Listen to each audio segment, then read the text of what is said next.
You're listening to Inside the Hive on the Charlotte's Horn SI podcast. This week's episode, we talk new faces, Yusuf Nurkic, Baugh, Wendell Moore Jr., Elfrid Payton.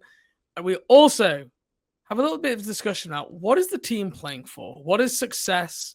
What are they looking for the rest of the season? That's everything that we're going to cover today's show. Joining me, as he does every week, although he didn't last week because we had a week off for All-Star Weekend, is Sam Dracula. Sam, how are you doing? Have you got over your love and your miss of the All-Star game? You're going to be able to wait another 52 weeks to watch that incredible level of basketball again. You know what? The new game is people hating on the game, which I'm here for. Like, I'm looking forward to that every single season. People finding new reasons to not like the All-Star game, and the NBA creating new reasons for people to not like it. Hearing about the fact that it stopped the game to do like some type of presentation, I'm like, okay, I'm glad I didn't stick around and watch that. I did watch the dunk contest and all that stuff the next day. Fast forward through everything. That's the only way to watch it, in my opinion. Yeah, I'm so glad I didn't stick around for that. If you liked it out there, hope you enjoyed it, but it's so poor. I didn't pay a single attention to it at all. I didn't watch anything. I don't care. I knew it was going to be a shit show. I knew the new format was going to be confusing, wouldn't work. There's just, yeah. I actually like, I know it's like cool to hate on things now and people do it, but like it is a thing. You just have to realize the All-Star Weekend is for young people, right? And young people are going to consume it through clips, and that's what it is made for. It is not made for people to sit there and watch like 4 hours for 3 nights in a row. That's just like not what they're really going for, even though it's the traditional way of viewing these things. But hey, at least LaMelo Ball wasn't there and we didn't have to put ourselves through it. So I'm happy about that. I was able to tune out, have a little bit of a break from Hornets basketball, and then we're able to come back and obviously we'll touch on the big Lakers win. Luka, LeBron James, no problem. We got LaMelo Ball. We got Mark Williams. We got Mark Williams, which was, again, one of like the funnest games of the season, I think, with all the pre-context of that game as well. And a really cool moment for Mark Williams. And you could tell like all the team were really locked in, wanted to win that game for Mark Williams. Miles Bridges was incredible in that game. I think might have been his best game of his career. And as bad as Mark Williams was for the first 20 games of the season, he's been playing really well for the last 20 games of the season here. And if he can keep that up till the end of the season, it's going to be infuriating because it's like, why can't you do this when other people are healthy?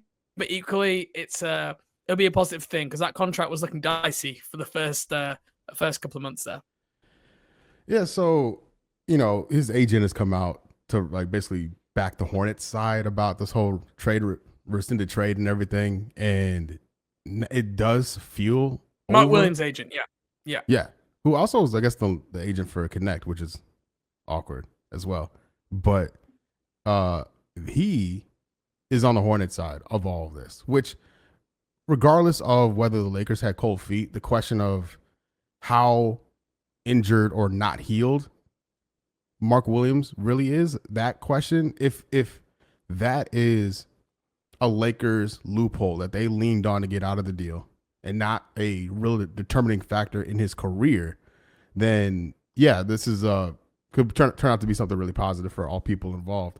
But there's still that little like nugget of like, what if the Lakers doctors are right and something's really wrong long term with him? And that is always going to be in the back of my mind watching him play.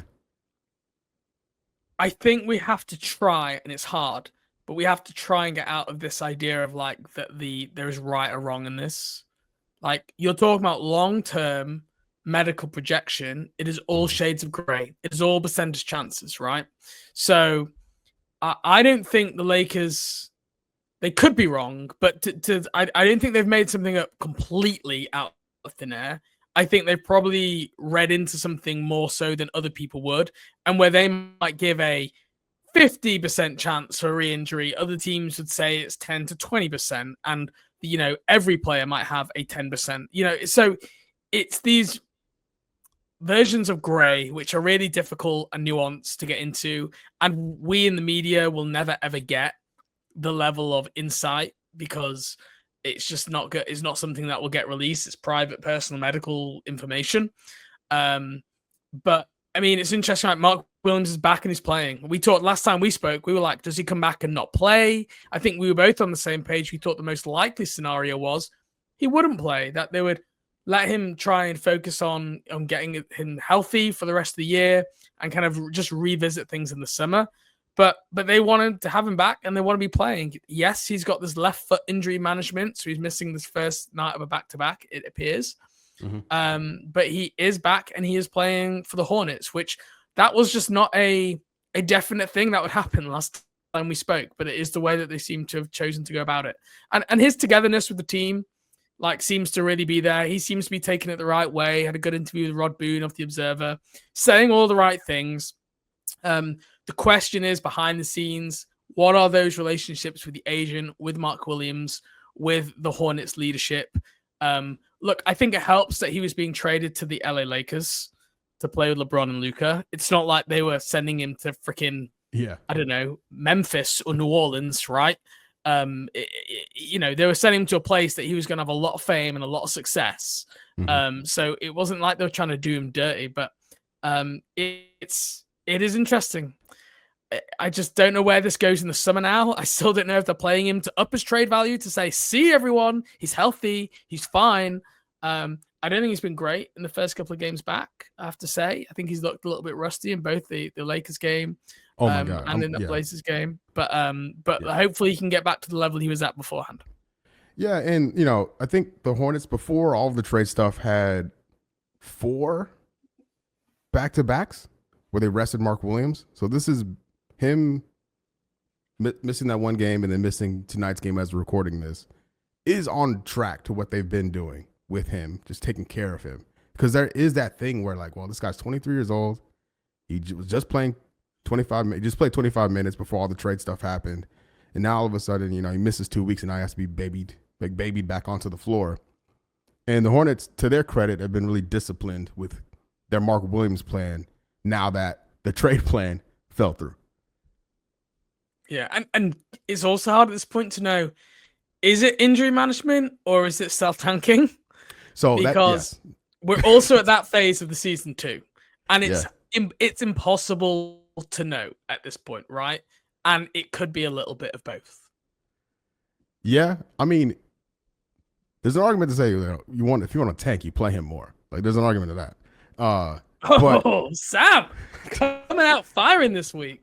I'm just saying that Lakers game. You like yourself some use of Nurkic. You weren't a fan, but I can tell you like it. But he was the better center against it. He outplayed Mark Williams against the Lakers. Like that, Nurkic was on that floor getting like real critical rebounds during that run and the second half there.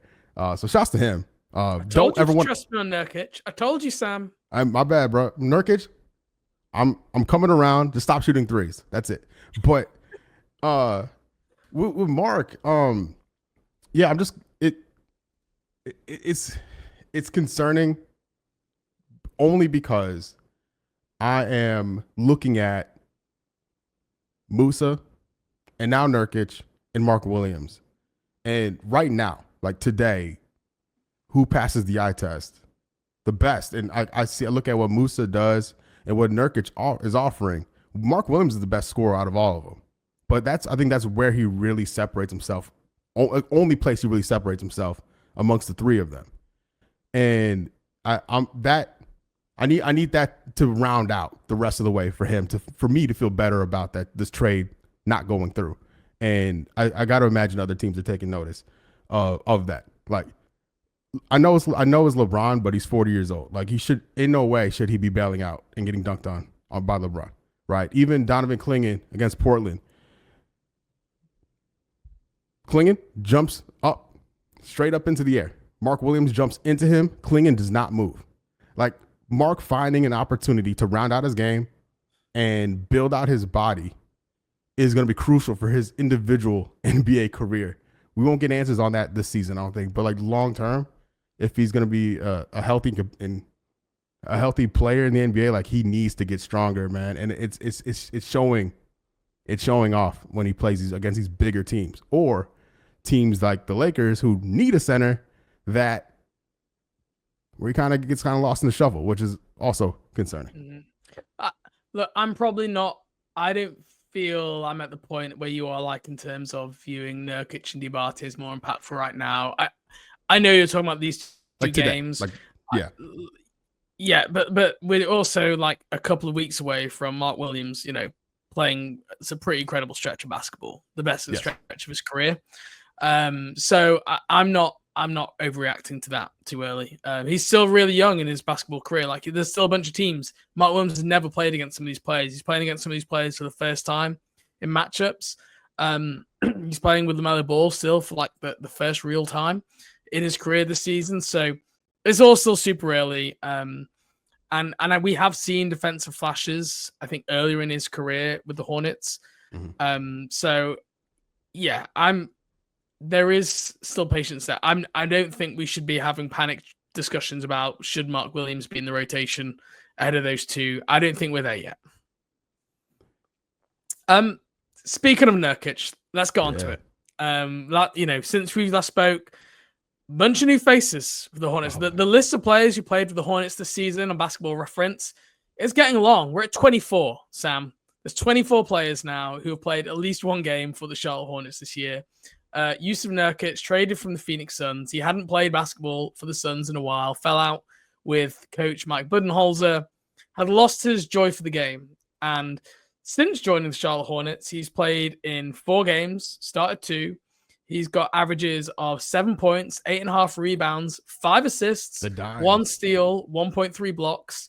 Is shooting, let's put just the 9% from 3, which is not good. He's 1 of 11, but has been pretty productive in like only 17 minutes per game, and he's been relatively like he looks. He's not fit, right? He's not in good shape. And Nurkic is never a guy who's ever been in great shape, but especially when he's been sitting on the bench in Phoenix for most of the season. So I think it's going to take a little bit of time to kind of get the best out from him. He's probably the least athletic center the Hornets have had since Spencer Hawes. I don't know. He is not. He's not bouncy. Let's put it that way. Al Jefferson. But what have you made of Nurkic's impact so far? I know we talked a little bit about it, but what specifically have you liked from Nurkic? So I'm gonna start. We get the 3-point shooting's tragic. Like I don't want to see that. I'm done with that. I've seen enough for that. The passing, I think on the season he's like 2, maybe 3 assists per game. He's finding a little niche for himself as a playmaker through this very small sample size, and that's a real positive. The size difference that he brings over Mark Williams compared to Mark Williams is staggering.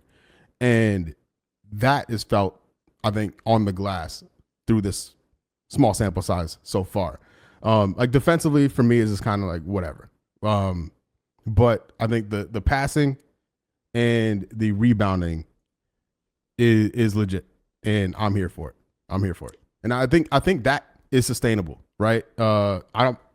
When Nurkic is on the floor, I'm not looking for him to shoot or put up points. But if the rebounding is there, and if this assist stuff can be a real consistent player, like he's in my mind, he'll go from a guy whose value is an expiring contract next year to a guy who can be a real like rotational piece going into next season. Like can he, for me, in my mind, like flip the switch on being just a cap number or a contributor. And I think if the rebounding and playmaking becomes a thing, like a real thing, he could be a real contributor when this team potentially makes a run or makes a push. When you talk about the size out there, at the draft combine when we measure like height, size of your hand, wingspan, standing reach, I think we should start measuring width of torso and depth of torso, right? Like because we all talk about size, but like, why do we like discount guys like Nurkic who are like barrel chested, like just take up way more space, harder to move? I know we do weight, but I want chest and torso measurements. Just pure mass. Because absolutely. You could do the water You can do a water displacement test. Like you put them in a big vat of water with measurements on it. Then it's the same for everybody. And then you put them in, you get in the water, and then you see how much the water rises. That number, that'd be fire. That's what we need for this to take our draft scouting to the next level. Jeff Peterson, get on it. But look, the playmaking is where we have to start. It's clear he has a knack and a vision for it. And I remember when I've talked about it, this isn't new, right? You look through his career, he's always been a really good passer for a big. Somebody who can, find people on cuts and dribble handoffs. That's always been his biggest threat. He's never been an efficient scorer, but he is someone who you can trust to make decisions with the ball. And it's a level of processing and passing that can mean that, like, Mark Williams has made strides, but he's nothing like Nurkic. Like, Nurkic is seeing the play before the play, and that is not something that Diabate and Williams can do. And it is also a way I think you can take a little bit of load of, the Charlotte Hornets, who are currently light on guards after, the Micic and Cody Martin trade. That is definitely something that will help. But that's going to stick, and that's how they should use him, because that's what he's good at, and he's pretty much bad at everything else in offense. Like, he's not going to be an efficient scorer around the rim. Like you said, the three-point shooting is abysmal, and the decision-making behind the three-point shooting is even more bewildering. When it's Keep going for it, man. His first 3 shots of the game are all threes, and he's 7 foot, 280 pounds. I mean, it's delicate, right? Because Charles Lee is obviously like, go out there, find your joy. Like, we want you to be you. And it's like, yeah, but we don't want you to be you that much. Yeah. And so, sorry to interrupt, but on that real quick.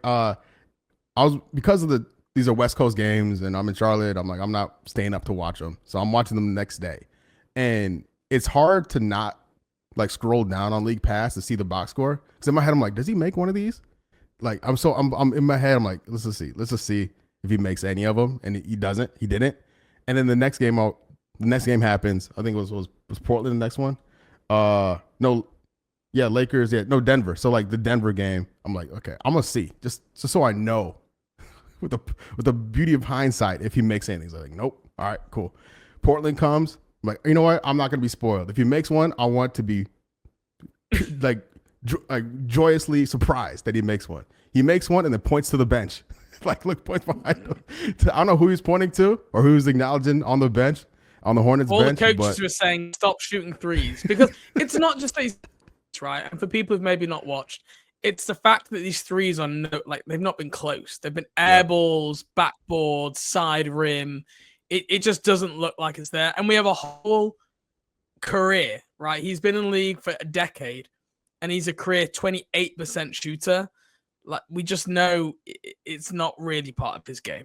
Right. So, yeah. For me, it's Nurk, like, get in, play make. And that's why he fell out of love in Phoenix, because all they wanted him to do was set screens and to rebound.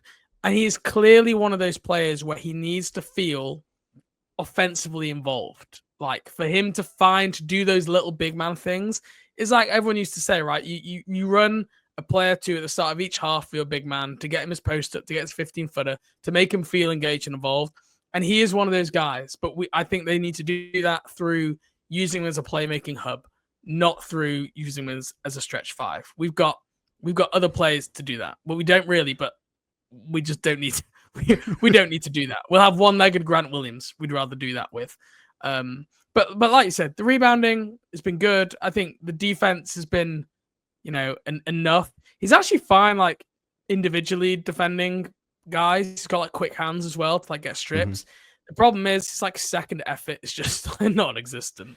Like if he has to like turn around and rotate out to someone, or once he's cut off a drive, he then needs to drop back and switch somewhere else. It just isn't happening. Or even if it does, it's happening in such slow motion because he is a big old slow fella.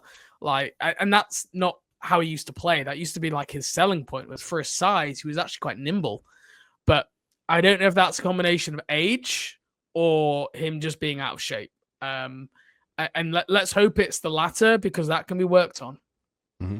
And to your point, like against Denver, there were a couple, I think it was like 4 or 5 wide open Jokic 3-pointers that Jokic and Diabate were just nowhere near Jokic at the time.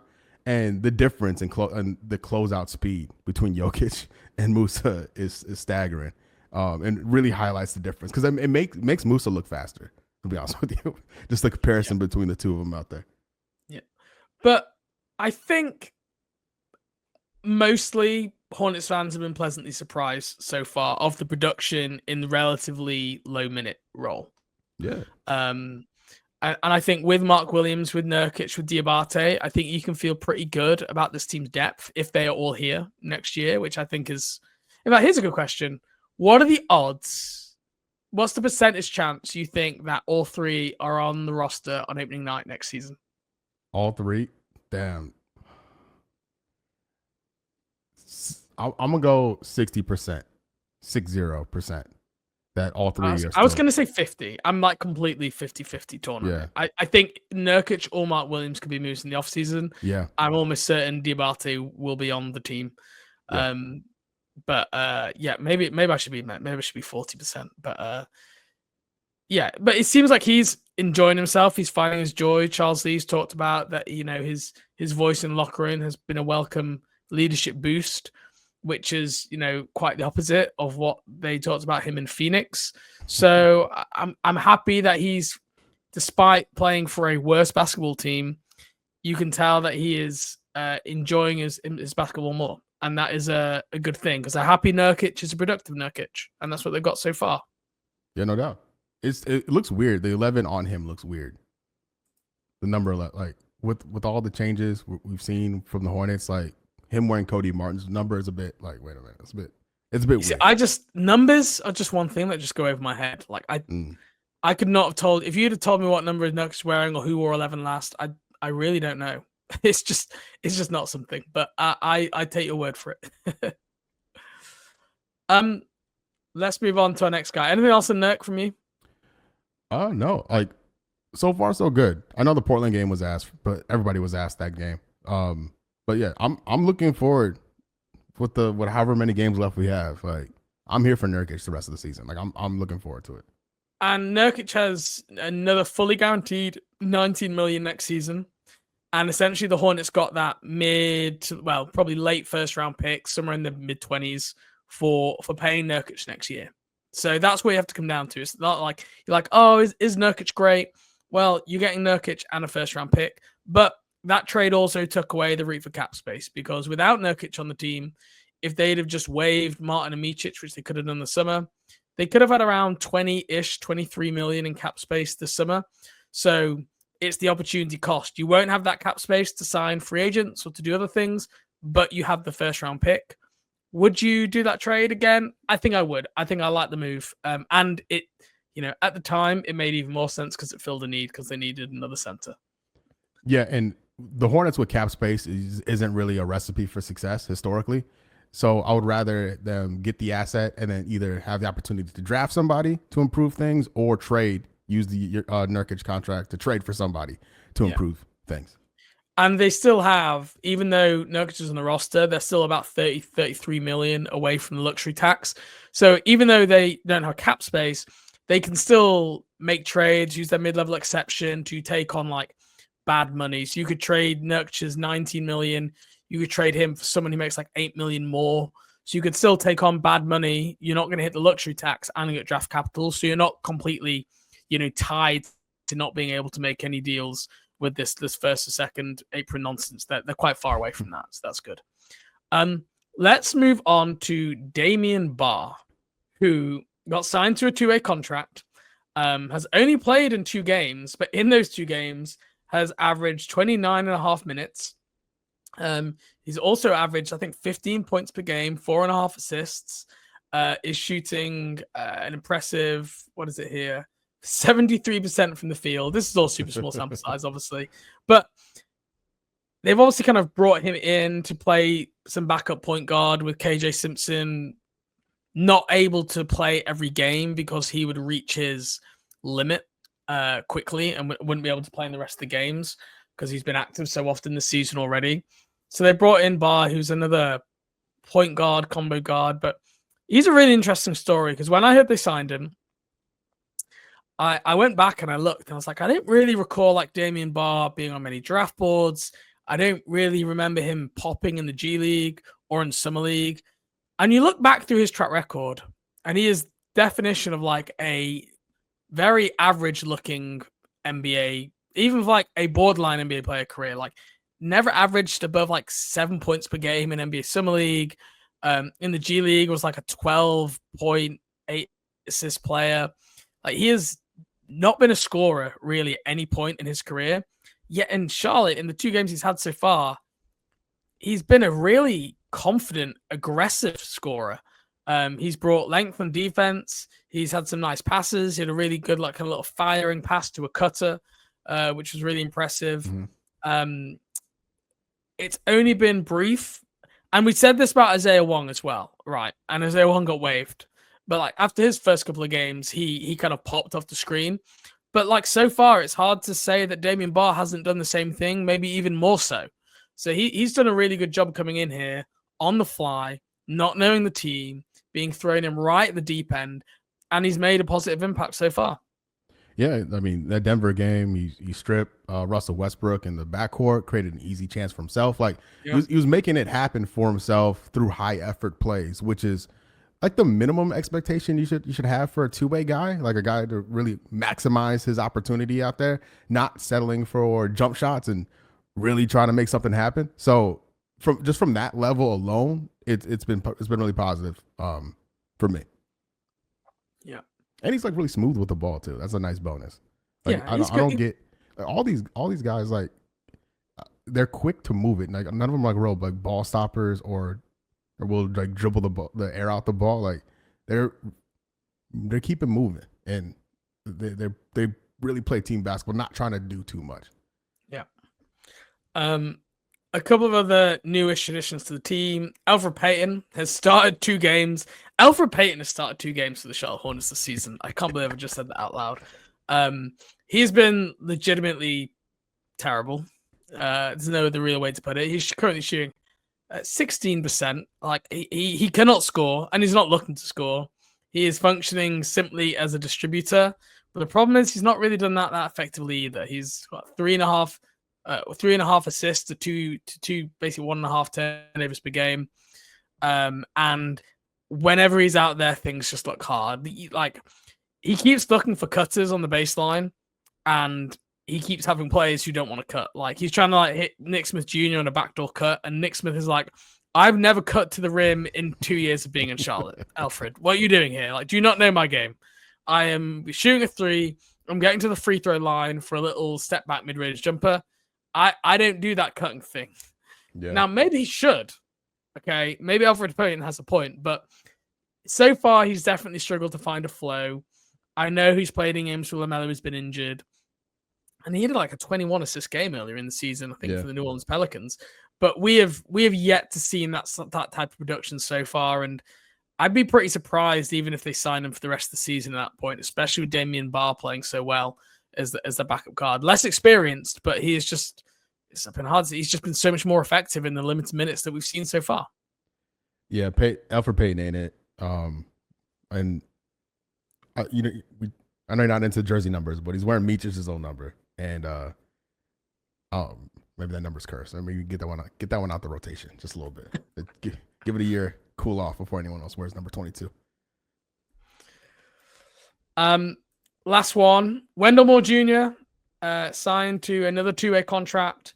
It was a first-round pick. Spent time with the Pistons. Spent time with the Timberwolves. Did he spend time somewhere else? That's in Timberwolves and Pistons. Yeah. That's local Charlotte player. I think he was North Carolina Player of the Year at some point in his junior. Went to Duke. Obviously well-known. Teammate with Mark Williams. The Mark Williams peacemaker, as some people dubbed him. To bring in and bring resolution to the Charlotte Hornets front office. Mark Williams feud. Look, he's not played enough. We're not going to really touch on him. Look, I don't have any problem giving any swing to a former first-round pick on like a 2-way contract for basically half a season, especially when he's a local guy. And I'm sure they've got a lot of scouts. You've probably seen Wendell Moore Jr. an awful lot over the years. I have to say, when I was doing draft work, I never thought he was an NBA player.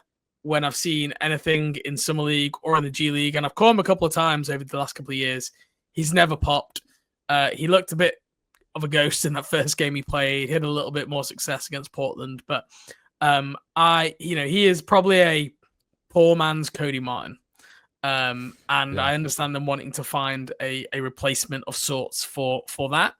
And let's give him a chance. I hope I'm wrong. I really do.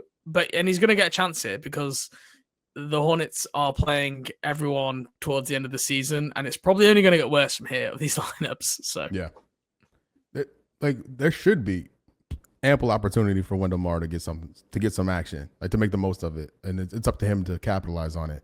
But yeah, to your point, through 2 games, he's like a non-participant out there, and it's what you should expect, right? Like, these guys have not played with these guys before.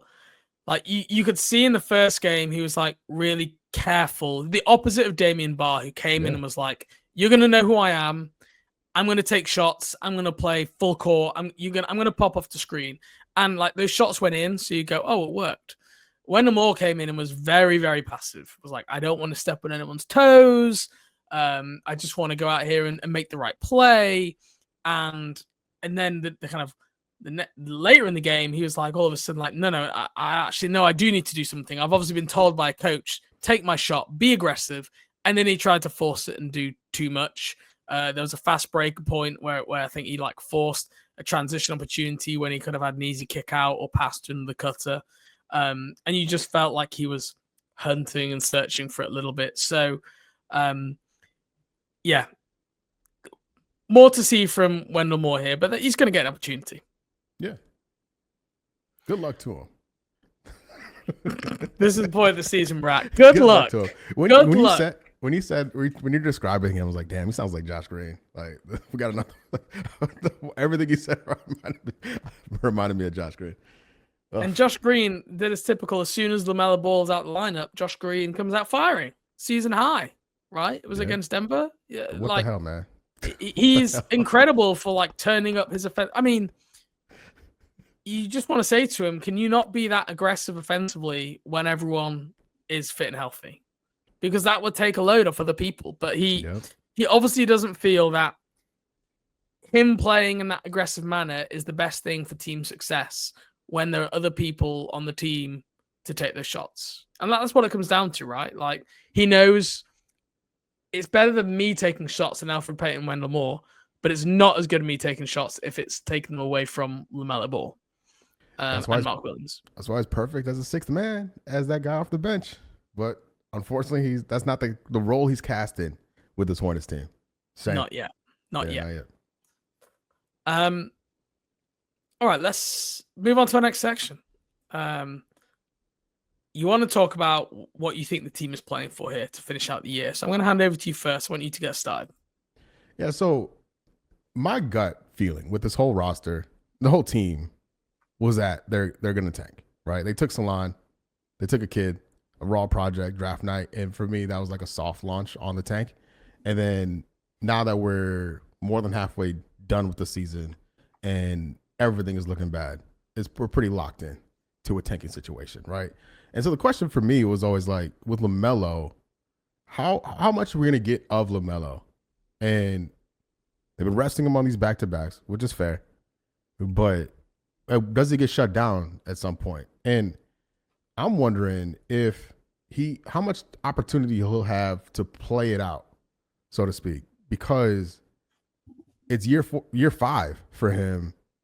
You know, he played 75 games in his All-Star season, his first, non-COVID year, right? And then really not much since. So is there a number that he can get to where he can kind of shake the injury like cloud? Where is it 50, 55 games, something in there where it's like it's fine. Like it's not a part of the conversation. He's not a 70 game a season guy. It will always be part of the conversation. The answer to your question is no. He's not shaking it. He can help it. He can help that reputation. I think ironically, if they play him till the end of the season here, then I would argue that would make a LaMelo Ball trade more likely than less, because I think you could be out there saying, hey, look, this guy's healthy, he's playing. Whereas if you're like fully, no, like he is not for sale whatsoever, like then I can see a world where you shut him down. But we keep talking about this, how LaMelo needs to play because he needs to learn these late game situations. You saw the growth in the end of that Lakers game, right? Where he was probably one of his best late execution games of his career. And he needs to be put in those positions more. It's not an ideal surrounding cast to be practicing those things with, but this has got to the point, like they need to see, how do LaMelo Ball and Mark Williams play together? Because we've seen it for about 15 games, it feels, this season. There's the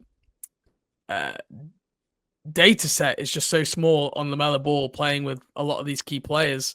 I think they will continue to play him. I think they will hold him out of back-to-backs like they have done. And then when you probably get to later in the season, I also think it depends where they fall in the lottery standings and how things are going to how much he plays down the stretch. Okay. Because right now the Hornets have okay. There's a 3-way tie with 14 wins right now. There is. Yeah. That is disgusting. Both New Orleans and Utah won the other night. That is disgusting. I just clocked that. All right, cool. So yeah, to your point, there could be some jockeying there. And so with some teams higher up or lower down the lottery, however you want to look at it, like Philly, maybe on their way down with us. So that's going to be interesting to see if like another team makes a late push on the tank, like San Antonio. See what happens with them, right? With Wemby and all that stuff. So that's interesting. That'll be interesting to look at. But that's because with Mark Williams, people would throw out that his games played, but they as an injury conversation, and they never really just mentioned that he spent the majority of his rookie year in the G League. And that's why those games were missed, and not because he was hurt like he was in year 2. But I think for LaMelo, getting that like snapshot games played total up will be huge for him, whether he stays or goes, just to chip away at any potential like injury concerns, just to show that he can do it, that he's capable of doing it. Even if you may not like what he does on the floor, the fact that he's there and available for 60 games or no, not 60 games, that's probably too crazy, 50, 55 games, that I think that'll be a huge milestone for him personally. And the more you do that, the more you condition your body, right? Yeah, true. Once you've played the 50, 60 game seasons, that gets easier the next time. Yeah. And if you keep having your body where you're playing like 20, 30 games a year, like has been a couple of years, your body is just not going to have the rigors. You see the same thing when players go from college to the NBA. Mm-hmm. And all of a sudden they're playing double the number of games. And that's why you see the sophomore slump, because people, they've not got their body in the right position because they've never had to deal with that before. So I think that's one thing. Like, and everyone will be probably like bumped up, nicked up a little bit when you get into like March basketball onwards. But he also needs to learn to play with that. He can't just play when he's 100% healthy all the time. Very, very few NBA players do that. And I think because the Hornets have been wanting to tank, and it's probably helped them at times, especially last year, where he was healthy enough to play, but they held him out the entire season. Like, it's kind of made sense, and we've let LaMelo kind of do that in the hope of, we build up a strength for next year and everything. But like that, frankly, it just hasn't worked. So at this point, I'd be like, we need to build that conditioning. Yeah.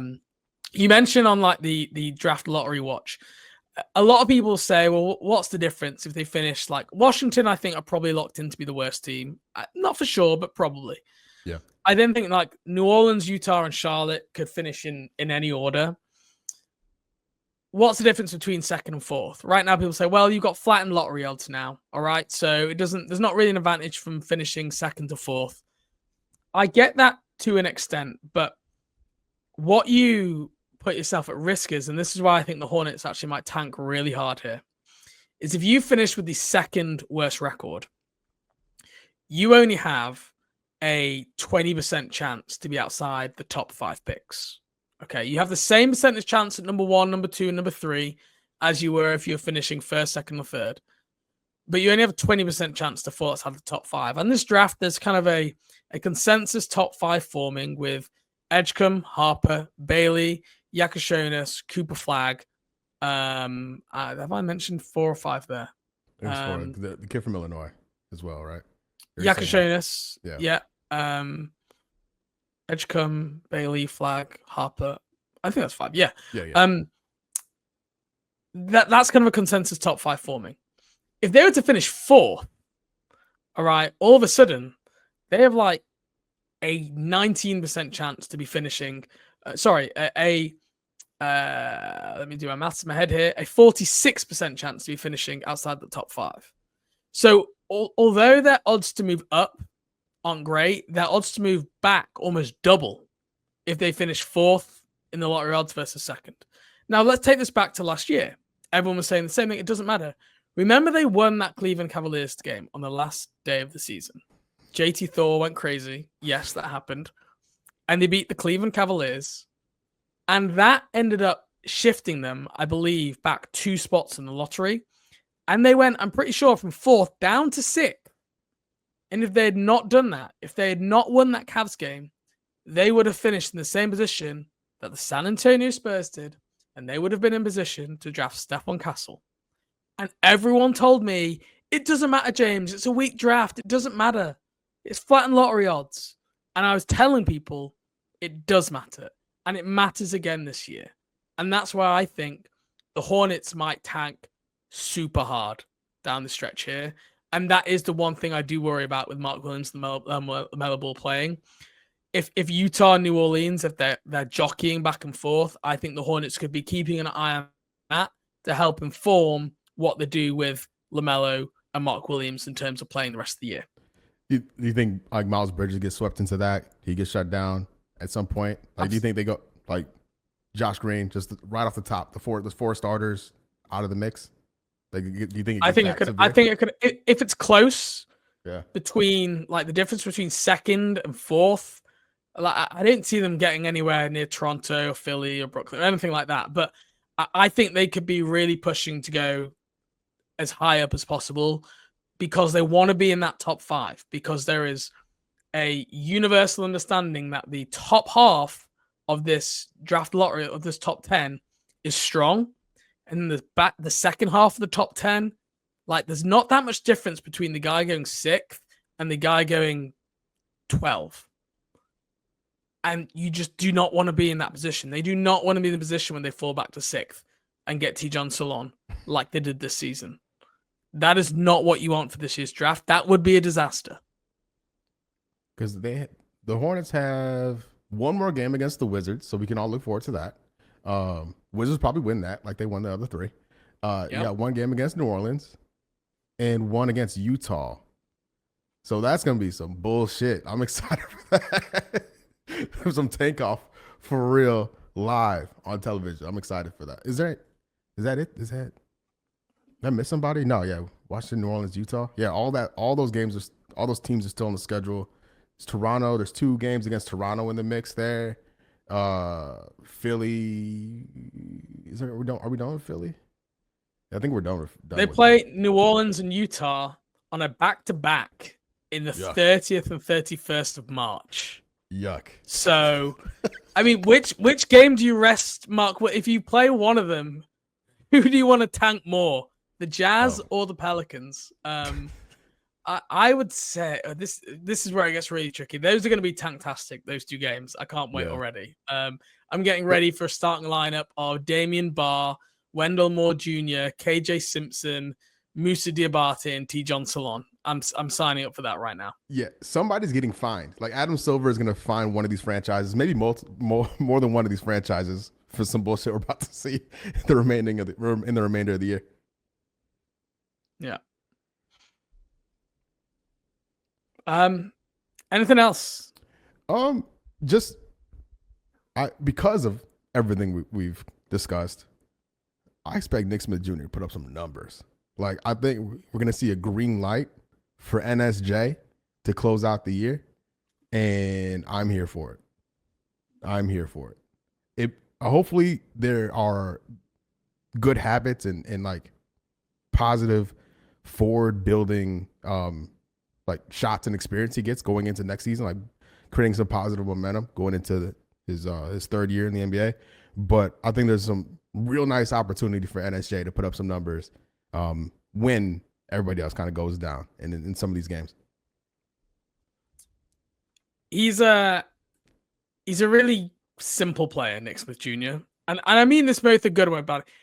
If he's hitting his shots, if he's hitting his jump shot, then you go, oh, Nick Smith Jr. Like, he's playing well tonight. He's really on something. And if he misses his jump shots, he is like completely hurting you on every other aspect of the game. But he is a good shooter. But if you look right now, he's shooting like under 40% from the field, 33% from three. And if you're a jump shot based player, you just can't shoot those percentages. Unlike a proper team, not a tanking Hornets team. You can on the Hornets team, but you need to be up above 45% from the field, and you need to be 36% up from three.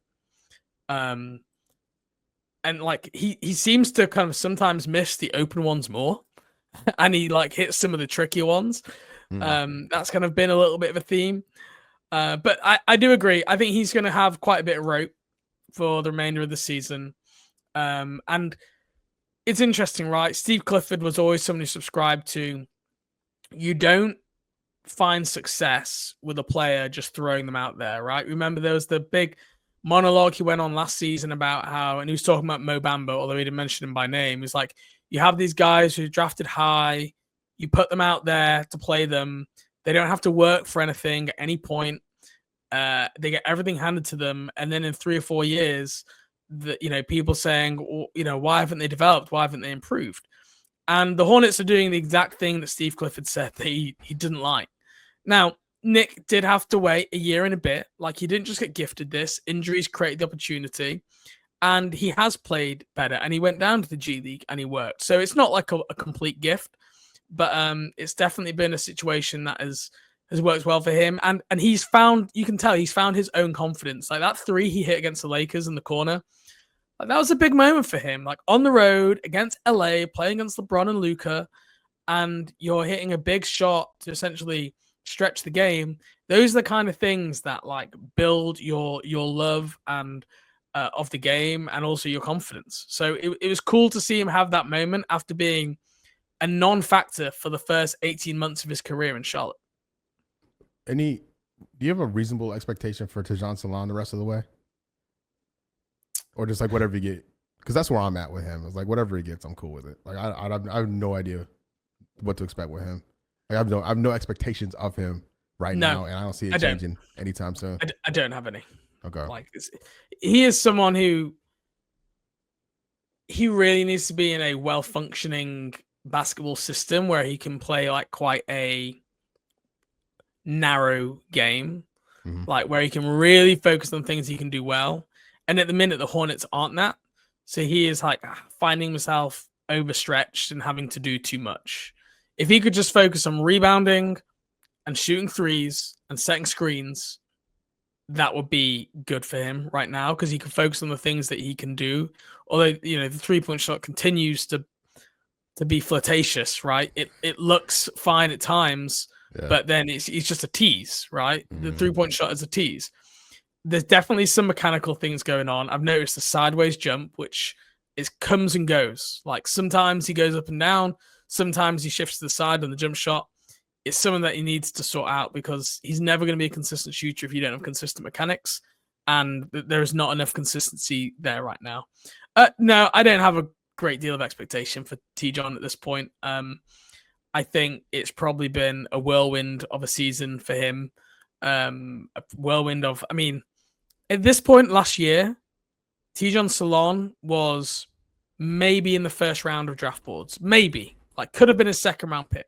It was only late in the cycle when his team went to the playoffs and he kind of burst out with his French team that he actually even ended up being like a lottery pick. And then it went all the way up to 6. So we're talking about under a year, he is rocketed from borderline draft prospect to the 6th overall pick. I can't imagine what the kid has gone through, but I think he is super strong mentally, and we've seen that. So I have hope that he can persevere through the difficult times. Okay. I got one positive thing before we get out of here, if you allow me. Grant Williams is, since he's not playing basketball, he's turning to what I assume is his second passion, and that's Pokemon cards. And he's posting videos about his Pokemon cards that he's opening. Mm-hmm. And I saw a video of him open up like an original Charizard. Those things sell for like $4,000. And he said that's the third one he's pulled. So Grant Williams, get healthy soon, but he's killing it off the court. So congratulations to him. I'm excited to watch him open up Pokemon cards the rest of the year. I'm excited for it. I mean, what's the obsession with pulling a $4,000 Charizard when you're making like 13 million per year? Like what are we doing? It's the nerd in him, man. He's here for it, man. And you know, he will never sell it because he doesn't need the money. So you just hold on to it. You know, it becomes like an heirloom, and it'll go up in value over time. It's a solid investment. Lord knows how much he paid for that pack, because those alone, unopened, you're talking serious money. Maybe even at a loss, even with the Charizard. So were you a Pokemon guy in your youth? Yeah. Oh yeah, for sure. I had like all of those original cards, and they're all long gone. That's why they're so expensive now, because no one took care of them. Do you know what you did with them? Do you know where they went?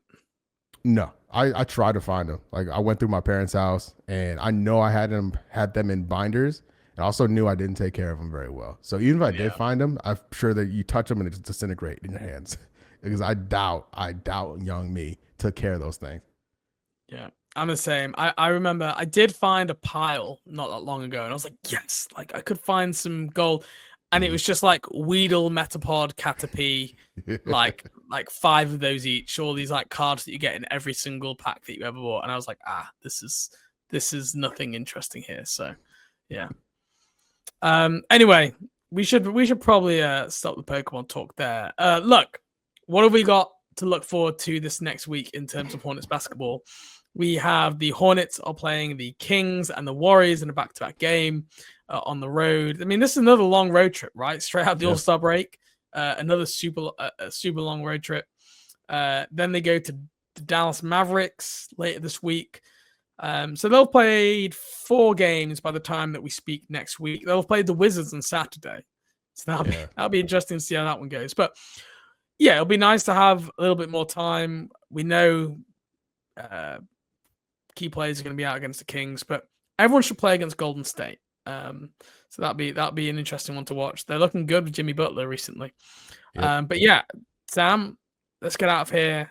We will come back next week following another 4 game, and we'll maybe get a little bit deeper. I'm thinking next week maybe we go and do a little bit of what I call a 10 and 60, where we talk about 10 players in 60 minutes. We touch on everybody basically who's playing, kind of have like 5 minutes or so on each player, just to do like a big touch base on all the key players you're playing right now. All right, let's do it. All right.